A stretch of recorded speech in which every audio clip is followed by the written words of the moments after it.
E aí galera, hoje no quadro Aprendendo com Filmes eu vou trazer as artes do filme Baby Boss 2, ok? Chegou aqui no Brasil com o nome de O Poderoso Chefinho e é dos estúdios DreamWorks. Existe, lógico, o primeiro filme, né, que tá tendo dois, mas existe também uma série animada no Netflix falando a respeito. E agora eu trago para vocês o design de personagens e as artes conceitos feitos por dois grandes super artistas. Eu tenho certeza que com essas análises que eu vou fazer, vocês vão aprender muita coisa entre esboço, projeto, conceito e a arte finalizada em si. E eu também tenho certeza que vocês vão ficar de queixo caído do quanto não é preciso aquilo tudo rebuscado, polido, pincelado para você fazer parte de uma grande produção. E eu também vou falar um pouquinho a respeito do método que esses dois grandes super artistas, que é o Steve Levis e o Borja Montoro, usaram para fazer a arte, conceito e o design de personagens do filme. Vale ressaltar que mais pessoas, mais profissionais maravilhosos trabalharam, mas eu trouxe esses dois porque eu achei fantástica a participação deles. Vamos à análise então. Primeira coisa que eu gostaria de chamar a atenção é para esse layout bonito, né? Isso aqui é um frame do próprio filme, do Poderoso Chefinho, já renderizado, já com todo aquele efeito que o pessoal está acostumado, né? O que vai realmente para a tela, a gente pode enxergar ali detalhes do glitter na roupa, os fiapinhos de cabelo, né? Alguns detalhezinhos da sobrancelha. Eu vou chamar a atenção disso daqui a pouco. Eu vou abrir esse quadro falando das artes de um cara que eu achei fantásticas. E lógico que logo no primeiro momento eu vou falar a respeito do 2D. Esse cara aqui se chama Steve Levis, né? E fez todo o conceito de algumas partes de dentro do quarto do bebê, não é mesmo? Notem que não existe preocupação em pintar nada, em renderizar absolutamente nada. Não existe uma preocupação de um grande artista ou de um grande estúdio, ou muito menos de um diretor criativo, de querer enxergar a coisa pronta, lisinha, bonitinha, pintada, se antes a grande tacada criativa não estiver bem desenvolvida. Então aqui, ó, é uma cena bem simples, mas que passa toda a moral da história. Você vê brinquedos posicionados, né? A gente tem aqueles brinquedos que todo mundo tem quando era pequeno. Eu lembro quando era pequeno tinha esses brinquedinhos aqui, desses gnominhos com cabelo felpudo, temos dinossauros, temos uma bancada feita com coisinhas de criança mesmo. Aqui a gente tem uma retroescavadeira de brinquedo. Notem que não existe preocupação nenhuma. A única preocupação é em ser criativo com um arranjamento legal. Isso para mim é fantástico e lembrou muito ilustração de livro. Depois que é feita essa tacada criativa, que existe um arranjamento de elementos bacanas, depois que o ilustrador pegou a ideia, aí sim ele vai se preocupar com apresentar para a empresa, para o diretor criativo, não é mesmo? Ou até mesmo para qualquer outro tipo de veículo que tenha contratado ele, mas eu estou chamando a atenção aqui para a parte do projeto, do esboço. Ainda estou conscientizando os visualizadores do meu canal. O esboço é a parte mais importante do projeto.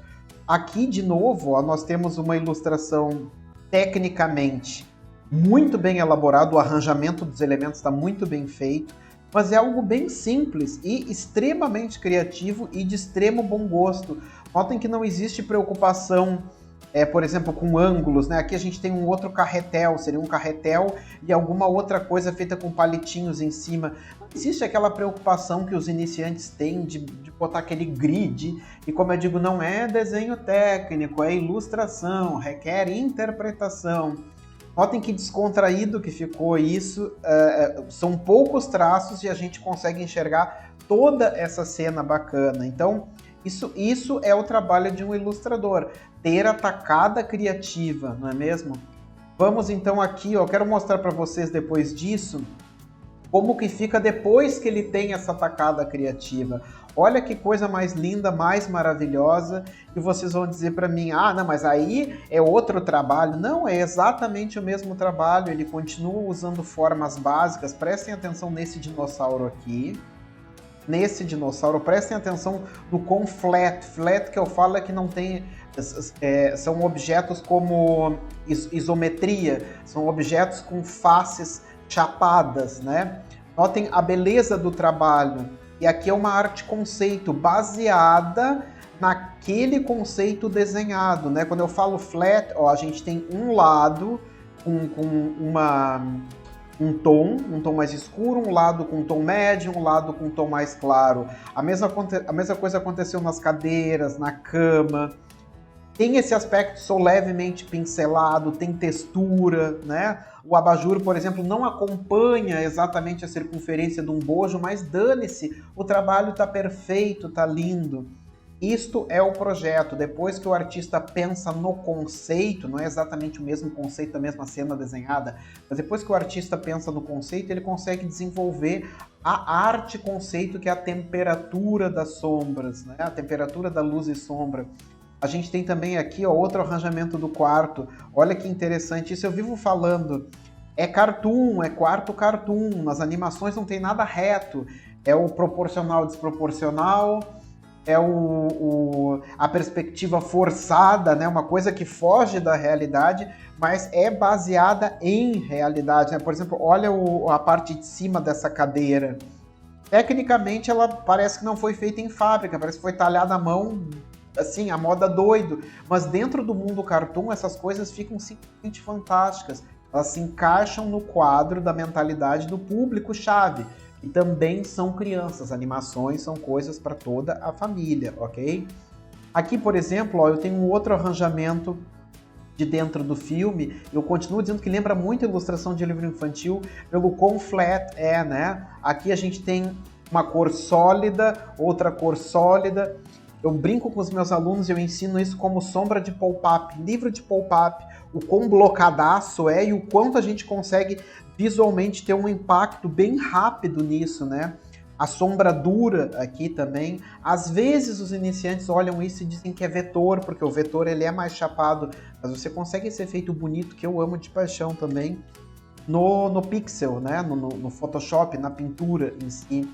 E aqui, ó, por exemplo, a gente tem ó, de novo o conceito que ele usa para os personagens. A gente tem esse conceito. E aqui a gente tem uma arte pintada. Lógico que ele lembra muito o livro infantil. Ele continua trabalhando com algo mais blocado, né, com o mínimo do mínimo. Mas para um modelador 3D já é o guia suficiente para a pessoa saber o volume e a textura que isso vai ter. E de novo, sou texturizado por toda parte. Essa aqui é uma pessoa que pensa, age e é um excepcional ilustrador. Para vocês que estão começando, pensem nisso. Não pensem em pintar como os finalmente. Não pensem em pintar como isso aqui. Isso aqui é o finalmente dos finalmente feito por máquinas. Okay? Isso aqui é feito por um ser humano recheado de sentimentos, certo? Vamos então agora para a análise das artes de um cara que eu acho fantástico. E aqui eu vou puxar várias, aqui eu vou fazer várias análises. Esse se chama Borja Montoro. Ele trabalhou para diversas produções fantásticas. Zootopia, meu Deus do céu, ele fez muita coisa boa. E ele é um desenhista, ele trabalha para essa indústria, né? Da animação, seja para Disney, DreamWorks. Ele é contratado para fazer isso. Esse aqui é o design da Tina. Né? Foram vários desdobramentos, não é um único artista que faz tudo início, meio e fim, mas esses são alguns dos desdobramentos. Eu já gostaria de chamar a atenção de vocês para o quão precioso o Borja Montoro é dentro da indústria da animação. Por mais que a gente tenha esse resultado aqui final, né? Notem que o trabalho de um arte conceitualista, o trabalho de um designer de personagens, a animação 3D toda por detrás, o conceito é feito no 2D. E às vezes as pessoas não sabem disso, isso passa desapercebido. Como, por exemplo, se você analisar friamente, né, a forma básica, se você analisa friamente a forma básica desse personagem, a gente tem aqui, ó, por exemplo, eu vou contornar por cima em praticamente um feijãozinho, né? Essa é a forma básica da cabeça da Tina. E aí nós temos o corpo da Tina. trocar de cor aqui. A gente tem o corpo da Tina. Uma outra forma básica atrás, que é praticamente um feijãozinho. Aqui a gente tem, ó, a gente pode até dizer que as perninhas são 2 jelly beans, né? Aqui a mesma coisa, ó, o formato da cabeça, essa coisa extremamente geométrica, simplificada. E aqui de novo, ó, o tronco simplificado ao máximo, simplificado ao máximo. Às vezes é difícil para o iniciante enxergar coisas boas e enxergar o que está por detrás da arte, por detrás do projeto. E é uma coisa que faz toda a diferença no trabalho. Como existe todo um 2D por detrás do 3D, quanto mais complexo, mais fora do estilo cartoon fica, e quanto mais complexo, mais demorado o processo. Mas não é por ser demorado, é realmente por fugir do estilo cartoon. Se eu ocultar aqui, ó, essas guias originais do excelentíssimo Borja Montoro, a gente vai ficar só com formas geométricas básicas. Você vai me dizer, meu Deus, eu acho impossível fazer coisas boas com isso. Grandes artistas, eles fazem, né? É excepcional o quão icônico é o design desse personagem. E o rostinho vai para lá, vai para cá, e você tem realmente só um feijãozinho para fazer todo o personagem. Eles são feitos de formas básicas, formas geométricas, e isso para o cérebro humano, essa geometria, é extremamente poderosa. Aqui, por exemplo, ó, eu tenho uma folha de personagem da Tina, e eu vou desenhar aqui do ladinho, ó, essa brincadeira que eu falei para vocês. Por exemplo, a cabeça da Tina é esse feijãozinho, né? Ela é essa forma de feijãozinho. Na animação tradicional 2D, existe o amassar, empurrar, eles chamam de squish and stretch, né? Notem que quando ela está bufando, ela faz... E aí a intenção é esmagar o rosto. Então notem como ela fica mais condensada. É como se você brincasse com um balão e apertasse. Isso eu ensino dentro do Cabeças e Expressões, que é você contrair ao máximo, né? Notem que... E aí os olhinhos da Tina ali, aí só existe uma pequena alteração no cabelo. Notem o quão poderoso é essa interpretação, né? E ali quando ela está fazendo, existe o esticar. Então desta forma básica aqui, a Tina passa daquela forma básica a uma forma mais levemente modelada. Eu sempre digo, brinquem como se estivessem brincando com um balão, né? Aí ela é levemente modelada ali, olha que interessante. A cabecinha não é redonda, é o Jelly Bean de novo, né? Temos o narizinho da Tina, os olhinhos, a orelhona e a boquinha. É só lembrar de um emoji e o personagem tá feito. É extremamente poderoso. Lógico, eu estudo o cartoon há muito tempo, estudo o cartoon raiz, então para mim é fácil enxergar essas coisas, né? Para você que está começando agora, pode ser que seja um pouco difícil, mas pense que sempre existe a arte 2D por detrás do 3D. Esses dias eu brinquei com a minha irmã e disse assim, eu detesto 3D. Ela disse, mas eu adoro aquele monte de render, aquele monte de fio, a parte que eu acho mais xarope. Ela disse, eu amo, ou seja, o grande público sempre ama, né? Esse aqui, o Dr. Armstrong, de novo, o quão caricato, o quão expressivo ele é, né? E lembra muito o trabalho do Cory Lofts, mas eles trabalharam juntos durante muito tempo. E lógico que um artista absorve coisas dos outros, né? Um artista absorve coisas dos outros.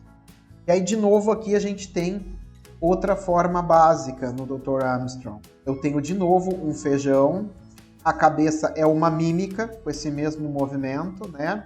As perninhas são fininhas, são 2 tubos, e esse braço não acontece o que acontece com um braço humano, não acontece o que acontece com um braço humano real. As pessoas ficam implicando, mas tá assim, mas tá assado, mas tá muito assim, né? Isso, why, né? Sempre acontece why. Um braço humano seria assim. E aí ali nós temos vamos fazer de novo, né, para não passar vergonha.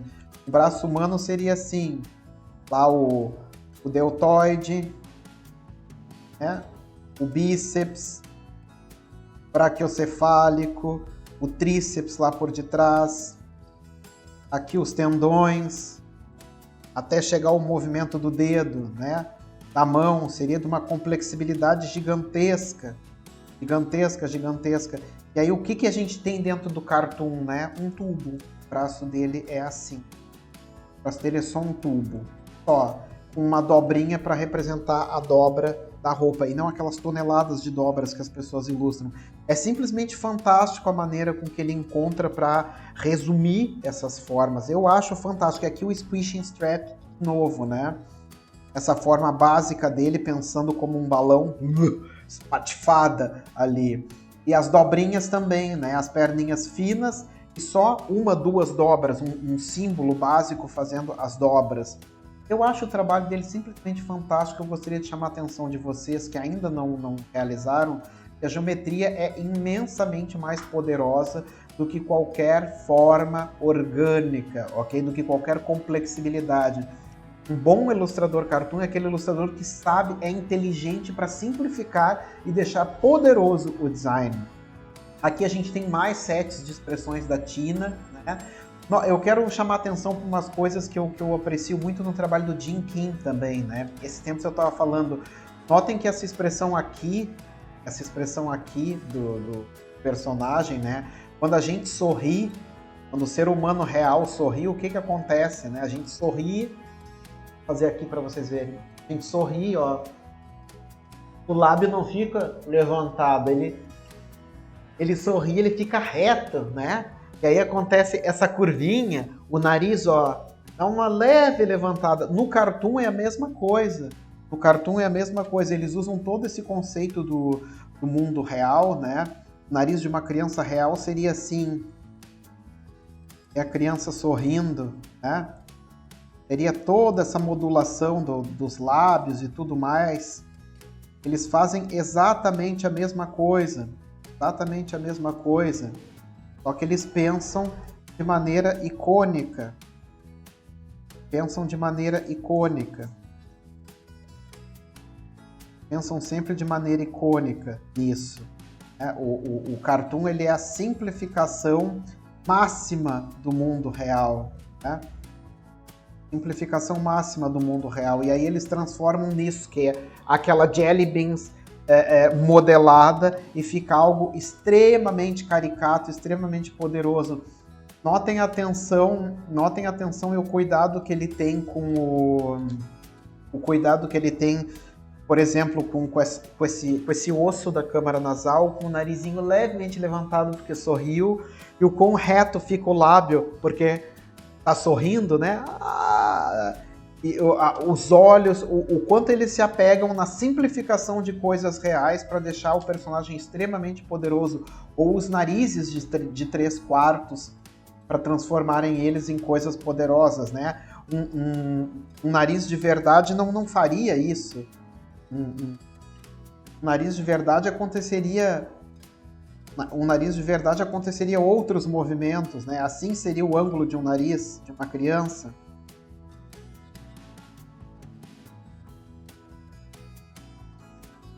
Narizinho de uma criança seria assim. E aí o quão poderoso ele é, ele faz só um S, alguma coisa, e coloca o narizinho cartoon para funcionar. E notem que o nariz está sempre de ângulo e ele funciona perfeito e maravilhosamente bem. Por quê?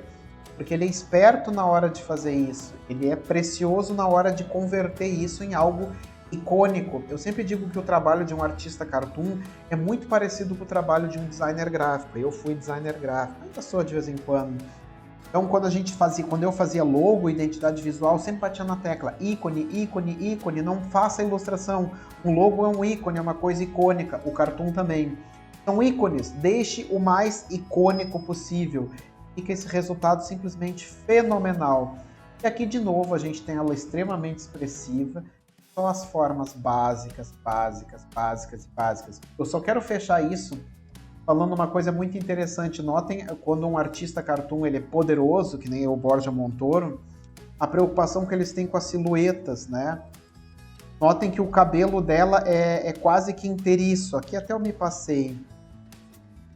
Essa é a forma básica do cabelo da personagem, né? E aqui a gente tem o rosto. A gente tem o rosto, né? Quando alguém desenha, quando o iniciante desenha, qual é a preocupação do iniciante? A preocupação do iniciante é, não, eu sei desenhar, então eu vou entupir de detalhe. Eu vou entupir de detalhe tudo que dá. Vou entupir de detalhe tudo que dá. E aí o iniciante pega e bota cabelo, cabelo, cabelo, cabelo, cabelo. Fio, fio, fio. Ainda mais, tem uma galera aí que bota umas modas de trancinha. E cabelo caído, e fica um pandemônio. Ele destrói a silhueta do personagem. E notem o quão poderosa é esta silhueta aqui. E é exatamente isso que eles seguem lá no 3D. Olha o quão poderosa é. Notem que aqui nós temos um único elemento, né? Nós temos um único elemento aqui em cima, só para eu terminar. Eles respeitam isso lá nos adiantes também. A gente tem um único elemento aqui em cima. Uma forma bem básica do formato do rosto do chefinho. E aqui do cabelo desse outro personagem também, ó. A forma básica e o rostinho com uma forma básica. Sem grandes quebras nessa silhueta. São silhuetas poderosas. Pensem nisso quando fizerem os personagens de vocês. Prezem por uma silhueta poderosa e pensem.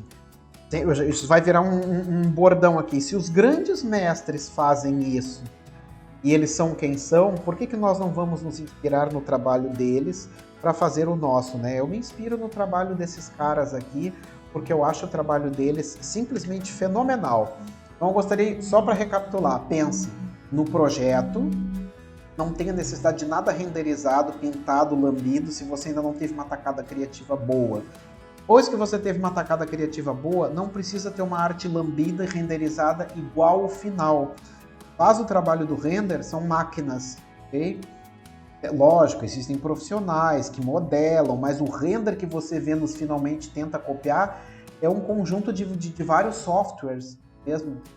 Não são humanos que fazem com tinta e pincel nem com lápis, você é um ser humano. Então pensem, olha que bacana que fica esse processo, né? Não precisa ser tudo lambido ao máximo.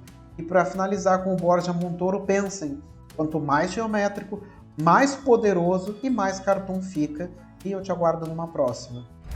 Eu espero que você tenha curtido a minha análise do Poderoso Chefinho 2. Não se esqueça de deixar aqui nos comentários se você já sabia a respeito disso que eu expliquei, a respeito de esboço, projeto, que um ilustrador precisa ser criativo e depois ele pensa na finalização. Comenta aqui pra mim se você já sabia isso, se você já tinha isso em mente. E também eu tenho certeza que a partir de agora você vai começar a pensar como um designer de personagens. Conceito, criatividade e deixar para finalizar depois que tiver certeza das suas artes. Eu sempre digo, se eles que são mestres fazem isso, por que nós não vamos fazer? A gente se encontra numa próxima então. Tchauzinho!